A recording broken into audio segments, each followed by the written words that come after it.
As we close in on the Premier League season, Everton and David Moyes look to do so in style after Saturday's 3-1 away win at European fooling Fulham. Everton, so far under David Moyes, have been pretty impressive, steering away pretty quickly from any relegation battle, and now sits as high as 13th place after Saturday's encounter. Moyes' impact is clear, even with numerous missing players. But enough of that, let's swing straight into things and look exactly how they did it. So Everton, as we know, have really kicked on under David Moyes. And when you look at them as a whole with the Premier League table, they're actually only 11 points off that top 10. And as of right now, have the 6th best defence in the league, with only Arsenal, Liverpool, Man City, Chelsea and Bournemouth who have conceded less than them this season. That's pretty impressive for a side who was sitting quite far down before Moyes took charge. And a 3-1 win against Fulham with Tarkowski, O'Brien, multiple players out injured, that deserves credit that I'll be given today. Everton's lineup consisted of a few changes. Michael Keane, Ashley Young, notably in the side with McNeil, Ndiaye and Calvert-Lewin on the bench. Fulham was without Robinson, which meant Ryan Sessegnon featured at left back in this encounter. The game started off with a bit of intensity, mostly from Fulham. Marco Silva's side had to win this to keep their European hopes alive, as they started off quick off the mark. It was a must-win game. Simply, they needed to dominate and they needed to create chances. In the opening stages, what became pretty clear is James Garner was on long throws, seemingly quite a surprising trend that's making its way back into football. Leicester at Forest scored from a long throw-in, Arsenal have been utilising long throw-ins, Bournemouth and quite a few teams. However, looking at the game more tactically now, Everton were in their usual 4-4-2 off the ball. We're going to talk about Everton a lot today off the ball because simply they didn't have a lot of the ball at all, 36% possession to be precise. So plenty of work was put into this. The 4-4-2 though is how both teams set up off the ball. Everton so far under Moyes have been pretty effective off the ball, maintaining that solidity and work rate from Dyche across to their new manager.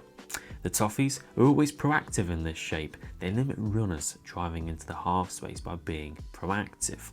They double up out wide to limit threat, to force a team backwards, and they get plenty of numbers back for any crosses or any shots from outside the box. Usually, defensively, they deal with these crosses very well with their aerial dominance, and deal with shots from outside the box with heroic blocks or closing down the opponents quite simply. However, something that I thought today was particularly more effective that I'd like to zoom in on is Doucouré in the front two with Beto. He was much deeper, whether he was on the right side defending or on the left. There was quite a few benefits, so let's get cracking.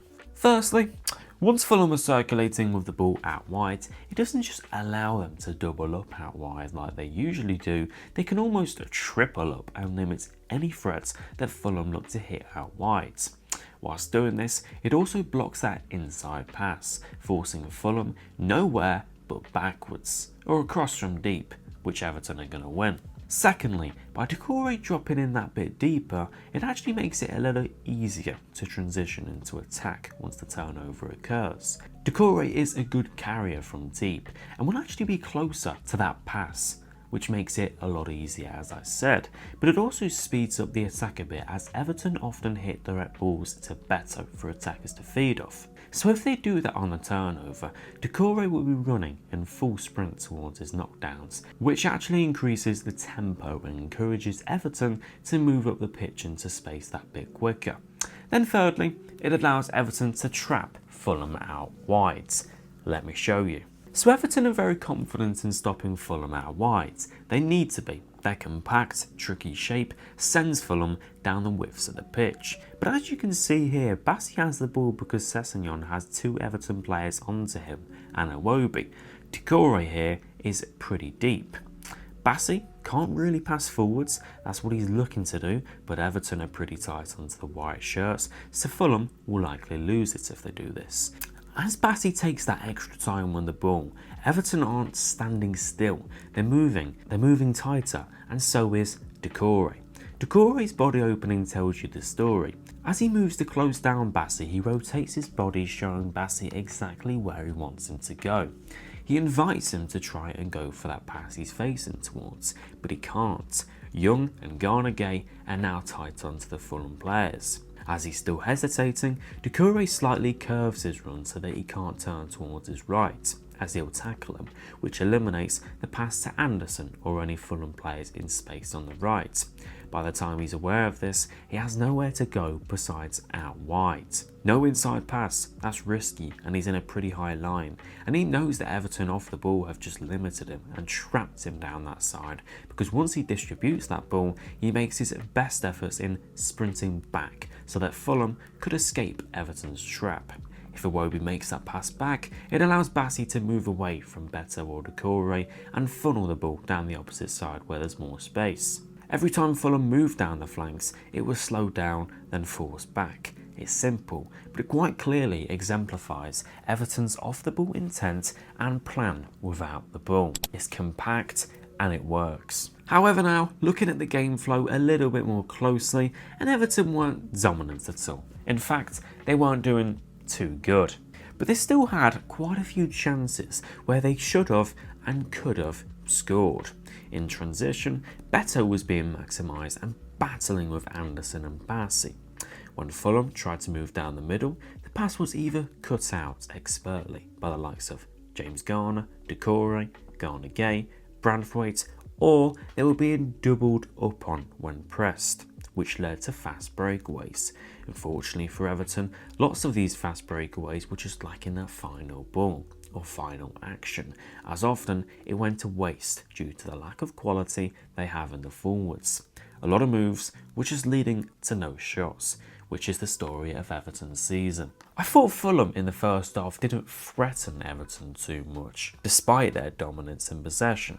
They had 10 shots, but in terms of the quality of those chances, Everton had about the same. Harrison was tracking onto Iwobi brilliantly, so he was limited. Raul Jimenez tried keeping his distance from the imperious Jared Branthwaite, but was still limited. Any central threat, as we know, is limited. Yet let's address the elephant in the room. Fulham, of course, did score. And the goal had come from a quick pass from Ryan Sessegnon, where Harrison fails to cut it out and James Garner fails to engage with Emil Smith-Rowe, which allows him to break away before finding Raul Jimenez, who unsurprisingly was attacking the back post onto Mikulenko and not Jared Branthwaite. The goal was pretty simple, but the quality was there. It was just 2 moments before the cross where Everton failed to cut it out. However now, that wouldn't matter at the end of the half because Everton had equalised. And it's that long throw-in from James Garner that I talked about. It caused chaos and messiness amongst Fulham's defence, where Doucouré picks up the ball, lays it to the left back, and Everton receive some luck from there. Undeserved? Slightly. I think if you saw Tarkowski, O'Brien, Mangala, Nzaye, Lindstrom instead of the likes of Keane, Young, Harrison, you'd be looking at a different game.